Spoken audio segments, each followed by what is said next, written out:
Daily GK GS के इस session में मैं आपके लिए लेके आया हूँ डोज नंबर 5।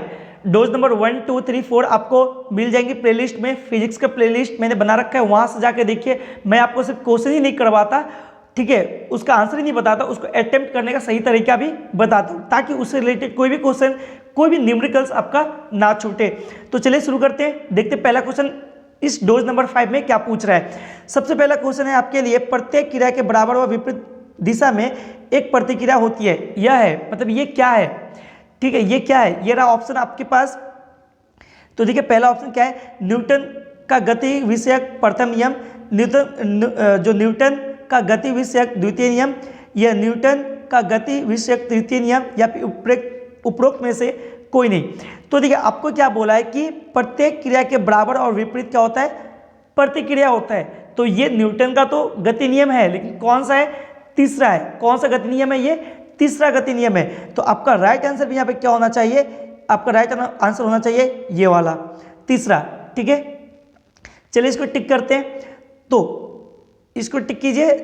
बिल्कुल, जो न्यूटन का गति का तीसरा नियम नहीं होगा आपका, क्या, प्रत्येक क्रिया के बराबर और विपरीत क्या होती है, प्रतिक्रिया होती है, ठीक है।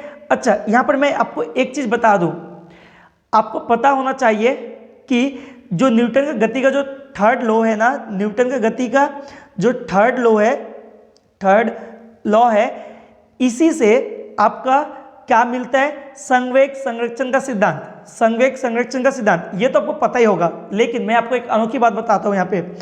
देखिए न्यूटन का जो थर्ड लॉ है, इससे आपका संवेग क्या मिलता है, संवेग संरक्षण का सिद्धांत, ठीक है, सिद्धांत के बारे में पता चलता है। लेकिन याद रखिए कि ये जो आप इसके बारे में, तो जो न्यूटन का थर्ड लॉ है, इससे तो आपका संवेग संरक्षण के बारे में पता चलता है, ठीक है, इसके बारे में वर्णन भी दिया गया है, ठीक है, किया जाता है संवेग संरक्षण के हेल्प से। न्यूटन ने भी यही किया था। लेकिन ये जो आपका संवेग संरक्षण है ना, एक हर मायने में, ठीक है, आपका जो न्यूटन का थर्ड लॉ है इस पर लागू होता ही नहीं है। मैं बोलना क्या चाह रहा हूँ, आप उसको ध्यान से समझिए।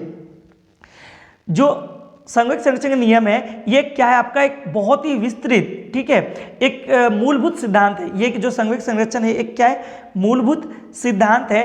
अगर आप देखिए तो बहुत सा ऐसा उदाहरण है जहाँ पे क्या होता है, ये संवेग संरक्षण तो लगेगा, संवेग संरक्षण तो वहाँ पर लग रही होगी, लेकिन न्यूटन का जो थर्ड लॉ है, ठीक है, न्यूटन का जो थर्ड लॉ है वो वहाँ पे काम नहीं करता। न्यूटन का जो थर्ड लॉ है वो वहाँ पे काम नहीं करता, ठीक है, ये चीज़ आप जान कर रखिए। चलिए बढ़ते हैं, वैसे काफ़ी ज़्यादा इंपॉर्टेंट है नहीं, फिर भी आपको जाननी चाहिए। चलिए बढ़ते हैं अगले क्वेश्चन की तरफ, देखते हैं अगला क्वेश्चन क्या बोल रहा है। तो देखिए अगला क्वेश्चन क्या है, हमारा अगला क्वेश्चन बोल रहा है यहाँ पे कि जल में तैरना, देखिए क्या बोल रहा है, जल में तैरना न्यूटन की गति के किस नियम के कारण संभव है। जल में तैरना न्यूटन के गति के किस नियम के कारण संभव है। तो देखिए जल में तैरना, ठीक है, तो हम लोग बेसिकली थोड़ा सा इमेजिन कीजिए, अगर कोई स्विमर स्विम कर रहा हो तो वो कैसे तैरेगा, ठीक है, तो पानी वो क्या करेगा, वो जो इंसान तैर रहा होगा, जो तैराक होगा, वो क्रिया करेगा और पानी क्या करेगा, उसके पे प्रतिक्रिया करेगा। तो यानी क्रिया और प्रतिक्रिया हो रहा है ना, यानी क्रिया और प्रतिक्रिया से संबंधित कौन सा नियम है, न्यूटन का कौन सा नियम है, तो न्यूटन का तीसरा नियम। तो देखिए किस ऑप्शन में, ये रहा तीसरा नियम, ये वाला आपका राइट आंसर यहाँ पे हो जाएगा, ठीक है। तो चलिए टिक करते हैं, बिल्कुल तीसरा जो आपका यहाँ पे राइट आंसर हो जाएगा। आगे बढ़ते हैं, देखिए अगला क्वेश्चन क्या बोल रहा है। क्वेश्चन है कि कोई पिंड तब तक विराम अवस्था में ही बना रहेगा जब तक उस पर बाह्य बल कार्य नहीं करता। यह कथन किसका है, तो यह कथन किसका है, ऑब्वियसली न्यूटन का है, क्योंकि न्यूटन का पहला नियम में ही बोला था ना, अगर कोई वस्तु स्थिर है तो स्थिर रहेगी, गतिशील है तो वो गतिशील ही रहेगी जब तक कि उस पर कोई बाह्य बल का प्रयोग नहीं किया जाए। आप इसको ऐसे समझिए, जैसे मान लीजिए कि ये आपका फील्ड है, यहाँ पे एक फुटबॉल पड़ा हुआ है, तो पता है ये फुटबॉल ऐसे ही रहेगा जब तक इस पर कोई बाह्य बल ना लग रहा हो। मतलब वो बाह्य बल कुछ भी हो सकता है, मतलब एक जोर से हवा का झोंका है और वो क्या किया, इसको उड़ाकर या फिर आपको इसमें फोर्स लगाया और ये इसको आगे क्या किया, धकेल दिया, तो एक फोर्स लगा, ठीक है। तो जब तक कोई बाह्य फोर्स ना लगे तब तक कोई भी वस्तु अपनी अवस्था में ही बनी रहना चाहता है। ये किसने बोला था, न्यूटन ने बोला था, और न्यूटन का अपना गति का जो प्रथम नियम है उसमें ये बताया था। तो आपका राइट आंसर यहाँ पे क्या हो जाएगा, आपका राइट आंसर हो जाएगा यहाँ पे न्यूटन। तो न्यूटन आपका यहाँ पे करेक्ट आंसर हो जाएगा। आगे बढ़ते हैं, अगला क्वेश्चन देखिए क्या बोल रहा है, बल की परिभाषा को किसके आधार पर व्याख्या किया जा सकता है। बल की परिभाषा को किसके आधार पर व्याख्या किया जा सकता है। तो देखिए अभी अभी मैंने आपको बताया एक फुटबॉल का एग्जाम्पल से, ठीक है। तो देखिए वो जो फुटबॉल का एग्जाम्पल था वहाँ पे मैंने आपको क्या बताया कि न्यूटन के गति के प्रथम नियम में आता है, ठीक है, जो बल के बारे में, ठीक है, एक फोर्स के बारे में, ठीक है, मैंने बताया कि कोई भी वस्तु स्थिर है तो स्थिर रहेगी, गतिशील है तो वो गतिशील ही रहेगी जब तक उस पर कोई बाह्य बल का प्रयोग ना किया जाए। तो इससे देखिए बाह्य बल का प्रयोग ना किया जाए तो बल के बारे में आपको पता चल रहा है किस नियम से, न्यूटन के प्रथम नियम से। तो वही बोल रहा है कि जो बल की परिभाषा की व्याख्या है, ठीक है, जो बल की परिभाषा जो है उसकी व्याख्या किया जा सकता है। तो किससे किया जा सकता है, न्यूटन के गति के प्रथम नियम से। तो ये वाला आपका राइट आंसर हो जाएगा, ठीक है, न्यूटन की गति का प्रथम नियम ये रहा। आई होप आपको समझ में आया होगा, ठीक है। एक चीज मैं यहाँ पे आपको और बता देता हूँ, ये जो न्यूटन का जो प्रथम नियम है ना, इसी को हम लोग जड़त्व का नियम भी बोलते हैं। इसको क्या बोलते हैं, लॉ ऑफ इनर्शिया। इसको हम लोग क्या बोलेंगे, जड़त्व का नियम भी बोलेंगे, ठीक है, इसको जड़त्व का नियम भी बोलेंगे। आई होप समझ में आया। आगे बढ़ते हैं, अगला क्वेश्चन देखिए क्या बोल रहा है। अच्छा, अगला क्वेश्चन है, किसी पिंड का गुणधर्म को क्या कहते हैं, किसी पिंड का उस गुणधर्म को क्या कहते हैं जिससे वह सीधी रेखा में विराम या एक समान गति में इस स्थिति में किसी भी परिवर्तन का विरोध करती है। तो देखिए अभी भी मैंने आपको बताया न्यूटन का प्रथम नियम को क्या बोलते हैं, जड़त्व का नियम। ऐसा क्यों, तो वहां पर मैंने आपको बताया कि कोई भी वस्तु अगर गतिशील है तो गतिशील रहेगी, स्थिर है तो स्थिर ही रहेगी जब तक उस पर कोई बाह्य बल का प्रयोग ना किया जाए। यानी कि वो क्या है, एक जड़त्व है। कोई भी वस्तु जो होता है उसका एक अपना इनर्शिया होता है, ठीक है, जो कि उसको वो हमेशा बनाए रखना चाहता है, ठीक है। तो वही आपसे पूछा है कि किसी पिंड का वह गुणधर्म को क्या कहते हैं जिससे वह सीधी रेखा में विराम या एक समान गति में स्थिति में किसी भी परिवर्तन का विरोध करता है। मतलब जो अवस्था में है वो उस अवस्था में रहना चाहता है, तो वो जड़त्व है, ठीक है। जड़त्व के कारण ही कोई वस्तु अपनी अवस्था में हमेशा बना रहना चाहता है। इसकी वजह से बहुत सी घटनाएं देखने को मिलती है, जैसे बस अचानक चलने से क्या होता, पीछे की ओर झुक जाना, ब्रेक लगने से आगे की ओर झुक जाना, ठीक है, ये सब जड़त्व का उदाहरण। तो आपका राइट आंसर यहाँ पे क्या होगा, जड़त्व। इसको क्या बोलेंगे, इस गुणधर्म को क्या बोलेंगे, जड़त्व।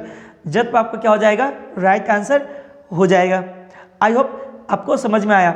एक चीज मैं आपको यहाँ पे और समझा देता हूँ, ठीक है।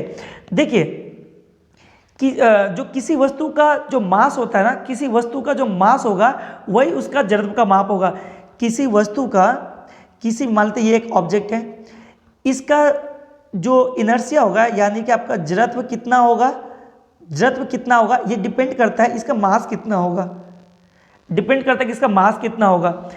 इस वस्तु का जड़त्व कितना होगा ये डिपेंड करता है कि इसका मास कितना होगा।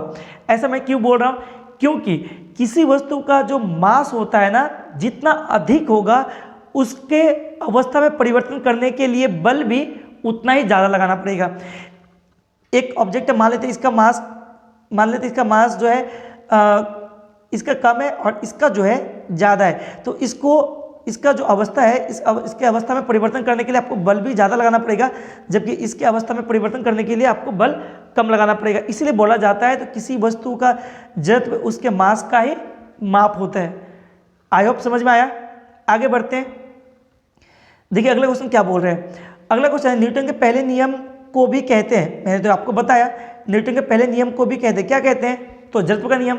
आपका राइट आंसर क्या हो जाएगा, जड़त्व का नियम। जड़त्व के बारे में मैंने आपको अच्छे से समझाया, उसको याद रखिए, ठीक है, काफ़ी बार उससे भी क्वेश्चन बन जाता है। तो राइट आंसर क्या होगा, जड़त्व का नियम, ठीक है, राइट आंसर क्या हुआ, जड़त्व का नियम। आगे बढ़ते हैं, देखिए अगला क्वेश्चन क्या बोल रहा है कि गाड़ी खींचता हुआ घोड़ा किस बल के कारण आगे बढ़ जाता है। मतलब जो घोड़ा है, बोले गाड़ी खींचता हुआ जो कोई घोड़ा है किस बल के कारण वो क्या होता है, आगे की तरफ मूव कर जाता है। तो देखिए ये जो घोड़ा का आगे बढ़ना, इसका रीजन ये है कि जो पृथ्वी जो है वो घोड़े के पैरों पे क्या लगाता है, एक बल लगा रहा होता है, जिसके कारण ही घोड़ा क्या होता है, आगे की तरफ बढ़ जाता है। देखिए किस ऑप्शन में है, अच्छा ये रहा, क्या लिखा हुआ देखिए, राइट आंसर क्या लिखा हुआ देखिए यहाँ पे, पृथ्वी द्वारा घोड़े के पैरों पर आरोपित बल के कारण, जैसे कि मैंने आपको बताया। चलिए आगे बढ़ते हैं। देखिए अगला क्वेश्चन क्या बोल रहा है, बोल रहा है कि चलते हुए बस अचानक ब्रेक लगती है, ठीक है, उसमें बैठे हुए यात्री आगे दिशा में गिरती है, इसको किसके द्वारा समझाया जा सकता है? तो मैंने आपको समझाया ना कि जड़त्व ही वो कारण है जिसकी वजह से बस का चलने से क्या होता है, होना आगे पीछे की तरफ झुक जाना, पीछे की तरफ झुक जाना, या फिर ब्रेक लगते आगे की तरफ झुक जाना, तो किसके कारण? जड़त्व के कारण। तो आप किससे समझाएंगे इसको? जड़त्व के कारण समझाएंगे। लेकिन ऑप्शन को ध्यान से थोड़ा सा देखिए, यहाँ पे ऑप्शन क्या है, ऑप्शन कहीं पे जड़त्व आपको दिख ही नहीं रहा है, तो ध्यान दीजिए, जड़त्व को अगर आपको जानना है, जड़त्व को अगर समझना है, तो न्यूटन की किस गति को समझना पड़ेगा? प्रथम गति को समझना पड़ेगा। तो यहाँ पर राइट आंसर भी क्या होगा? न्यूटन का प्रथम नियम, ठीक है, न्यूटन का प्रथम नियम, क्योंकि जड़त्व को समझने के लिए न्यूटन का प्रथम नियम समझना जरूरी है, वहीं से आपको जड़त्व के बारे में जानने को मिलेगी। ठीक है, चलिए बढ़ते आगे। देखिए अगला क्वेश्चन बोल रहा है कि रॉकेट की कार्यप्रणाली किस सिद्धांत पर आधारित है? रॉकेट की जो कार्यप्रणाली है वो किस सिद्धांत पर आधारित है? क्वेश्चन नंबर 1 को याद कीजिए, मैंने वहाँ पर बताया संवेग संरक्षण, संवेग संरक्षण, और संवेग संरक्षण को अगर आपको समझना है, संवेग संरक्षण को न्यूटन ने अपने किस नियम से समझाया? तो न्यूटन ने अपने थर्ड नियम से समझाया। तो राइट आंसर भी क्या होगा यहाँ पे?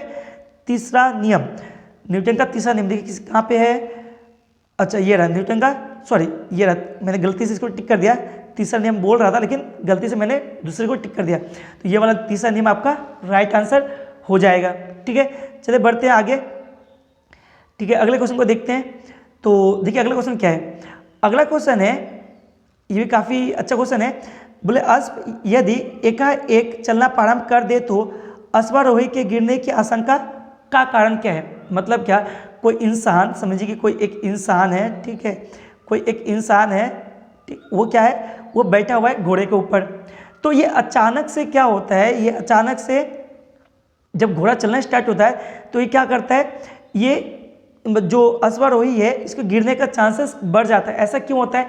तो ऐसा इसलिए होता है कि जो अश्वारोही होता है, जो घोड़े पे बैठा होता है, उसका जो अपर पार्ट होगा ना, जो ऊपर का जो पार्ट होगा इसका बॉडी का, वो क्या होता है, विराम अवस्था में होता है, विराम जड़त्व पे होता है। ठीक है, विश्राम जड़त्व में होने के कारण ही वो उसके गिरने का संभावना भी बढ़ जाती है। तो राइट आंसर भी यहाँ पे क्या होगा, यहाँ पे जो राइट आंसर होगा आपका, अच्छा ये रहा, विश्राम जड़त्व, विश्राम जड़त्व के कारण ही ऐसा होता है। तो आई होप आपको सभी को समझ में आया होगा, मैंने बहुत अच्छे से समझाने की कोशिश किया। ठीक है, आई होप आपको समझ में भी आया होगा। तो अगर आपको पसंद आए तो मैं एक डेली साइंस डोज का सीरीज चला रहा हूँ। आपको पता होना चाहिए कि प्रीवियस ईयर में जो भी एग्जाम्स बन रहे हैं, चाहे रेलवे ग्रुप डी या कोई भी हो, हर एक में साइंस से काफ़ी क्वेश्चन पूछा जाता है, साइंस से काफ़ी ज़्यादा इंपॉर्टेंट रोल प्ले करता है। तो ये जरूरी हो जाता है कि साइंस का डीपली नॉलेज आपके पास होना चाहिए, जो कि मैं यहाँ पे आपको करवा रहा हूँ। ठीक है, तो आप चैनल को सब्सक्राइब करके रख सकते हैं ताकि हर रोज़ आपको साइंस डोज मिल सके। चलिए तब तक के लिए थैंक यू, मिलते हैं अगले साइंस डोज में, तब तक के लिए थैंक यू, पढ़ते रहिए और सीखते रहिए।